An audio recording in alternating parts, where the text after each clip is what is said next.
Todd বোয়েলির নেতৃত্বাধীন নতুন মালিকপক্ষ চেলসির দায়িত্ব নেওয়ার পর রাহিম স্টার্লিং ছিলেন ক্লাবের পোস্টার বয়। ম্যানচেস্টার সিটির হয়ে 4টি লিগ শিরোপা আর ব্যক্তিগত পর্যায়ে একাধিক সেরার পুরস্কার জেতা এই উইঙ্গারকে নিয়ে বড় আশাই ছিল চেলসি কর্তৃপক্ষের।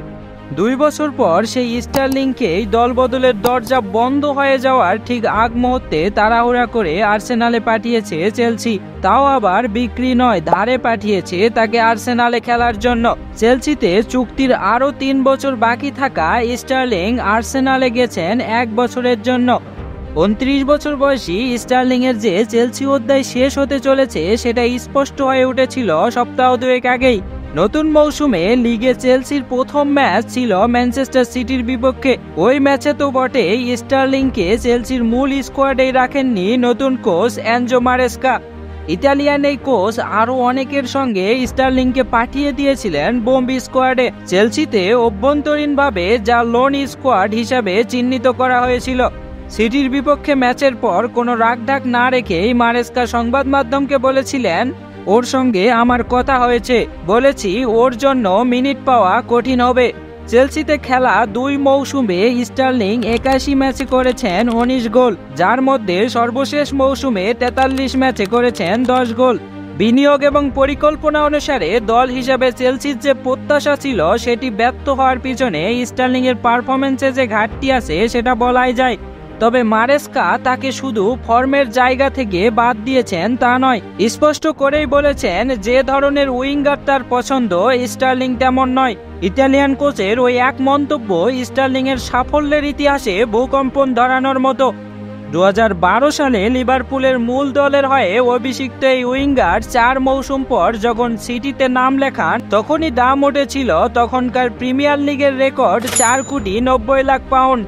এরপর 7 বছর সিটিতে কাটিয়ে 2022 সালের জুলাইয়ে যখন চেলসিতে নাম লেখান তখনও পেয়েছিলেন 4 কোটি 75 lakh pound.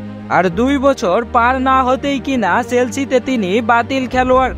Daily mail the টাইমসের খবর অনুসারে চেলসি কোচের বক্তব্যের পর স্টার্লিংকে দলে নিতে ভাবতে শুরু করে দিয়েছিলেন ক্রিস্টাল প্যালেস ও অ্যাস্টন ভিলা। তবে বিপুল ব্যয়ের আভাস পেয়ে শেষ পর্যন্ত তারা সরে যায়। দৃশ্যপটে ছিল ম্যানচেস্টার ইউনাইটেডও।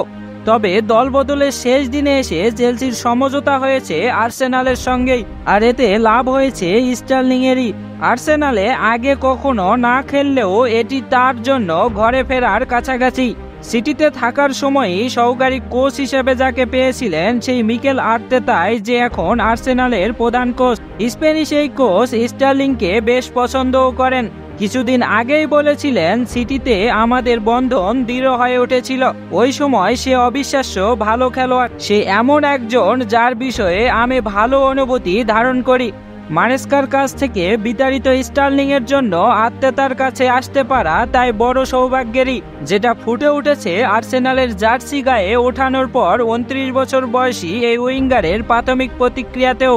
আমি সত্যি রোমাঞ্চিত বোধ করছি। হয়তো শেষ মুহূর্তে দল বদল ঘটেছে, কিন্তু এমন জায়গা যেটা আমি আশা করেছিলাম।